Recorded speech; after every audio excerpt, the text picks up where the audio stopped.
And it's war in the Republican Party, and it all started with the tweet from President Trump this morning. Quote, the Freedom Caucus will hurt the entire Republican agenda if they don't get on the team and fast. We must fight them and Dems in 2018. House Freedom Caucus member Justin Amash, well, he responded quickly with this tweet.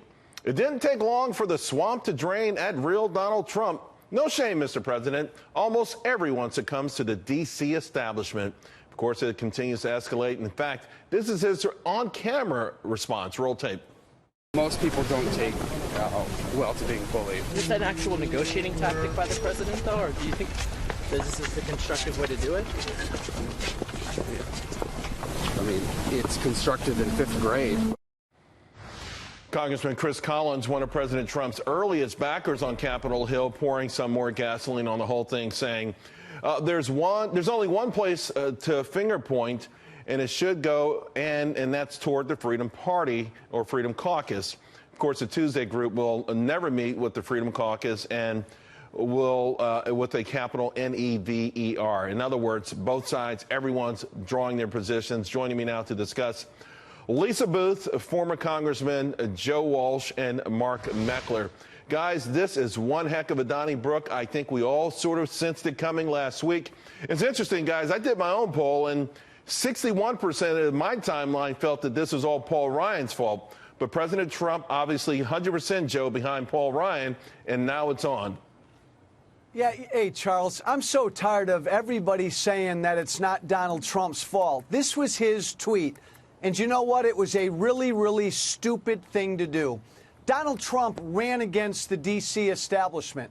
The only political people in D.C. who are with him on that are the members of the Freedom Caucus. They've been his brothers in arms. And for him not to go after the Democrats, or not even to go after the Republican establishment that put that crappy bill in front of everybody, for him to turn on the conscience of the party is unconscionable. But, Joe, what about the notion, though, that he was elected to get things done, and he wants to get them done in a hurry. He wants to reinvigorate the economy. And maybe they're looking at this bill saying, hey, Freedom Caucus, you know, we understand where you're coming from. In fact, we salute it, but these are unrealistic expectations in the framework of what we've inherited.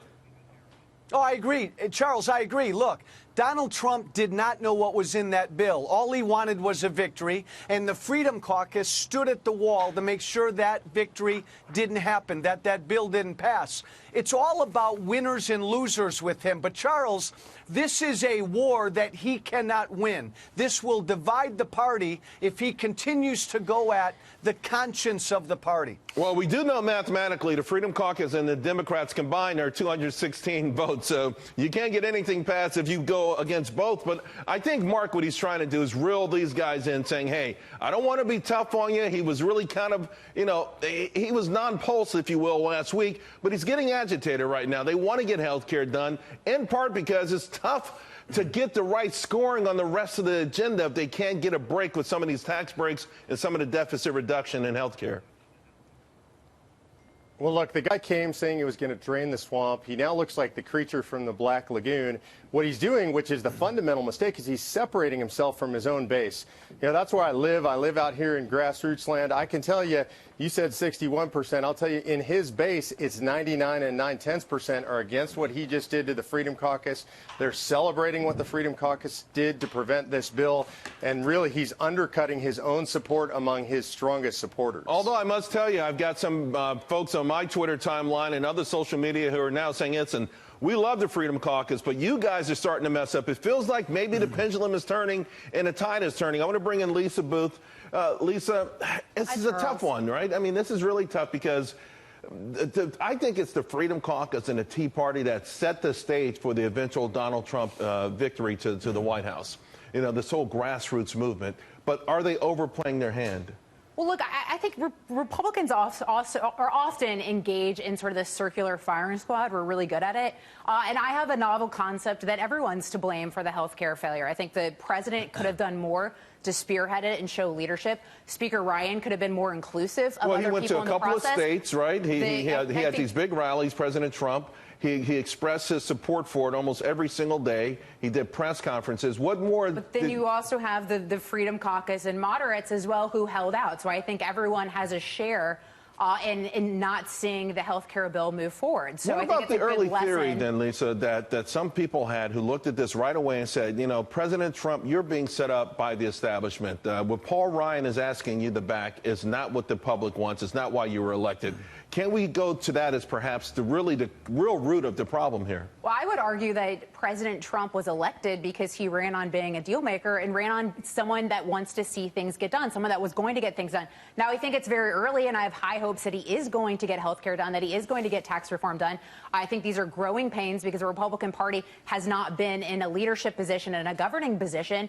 So hopefully there's lessons to be learned here. But I think the only way people are going, the individuals involved in this are going to learn from those lessons if everyone assumes and accepts the blame that they had in the failure of the health care bill moving forward. That blame, accepting that blame, have we gone, at what point do we cross the Rubicon and you can't come back? In other words, this growing animosity, you know, Jim Jordan, he was on TV a lot.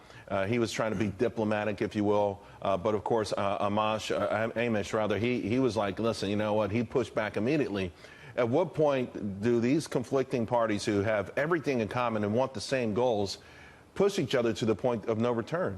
Well, look, because everyone has a stake and a desire to get something done. That's what they ran on, that they were going to get health care reform done, that they were going to get tax reform done. So I think it's the desire to accomplish those things, to achieve those things, to be able to go home to their various districts and or states, if you're a senator, and say we got these things done. So I think that common desire is ultimately what's going to move these things past the finish line. But ultimately, there's going to have to be compromises from everyone to get that done. You know, Joe, if we were watching a football game and we saw Tom Brady ripping one of his teammates on the sideline, the announcers would say, now that's real leadership. That's what you got to do. And more than likely, the guy would go in and make the game-winning catch, and he normally plays center.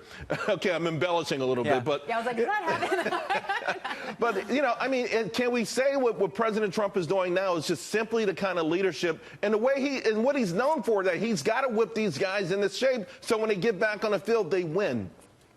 No, but Charles, the analogy would be Bill Brady goes to Belichick and says, get rid of those two offensive linemen. I don't want them back next year. They're not with us. I mean, that's a giant step. Look, I lived with this. John Boehner did this. John Boehner went after us conservatives every election cycle. For Donald Trump to do the same thing right now is really outrageous.